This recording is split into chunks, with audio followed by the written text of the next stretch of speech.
I feel really excited about today. I feel quite emotional about my parents being here, and also such a great honour for me to become Sunderland University's Chancellor. So it's a big day for me, and I think it's going to be a very powerful one.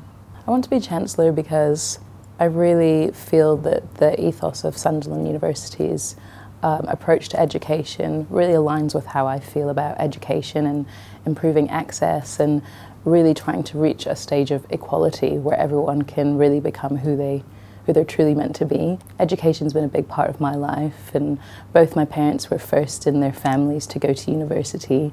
So throughout my whole childhood, it's been something that's played a big part in my life. And also for my sister and I, we've never taken for granted the opportunities we have in education.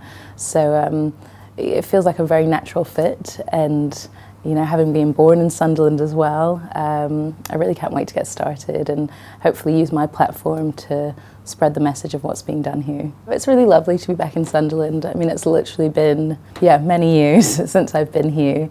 And I just feel so much love from the people. I feel very welcomed. And I heard I was on the breakfast news today, so it's really exciting. And I hope, in my next few trips I can see more of the city and get more of a sense of the people as well. But my message for the students is, well, one, congratulations. It's not easy to get a degree. So congratulations on all your hard work, and I'm very excited for their new futures and all the possibilities that lie ahead of them.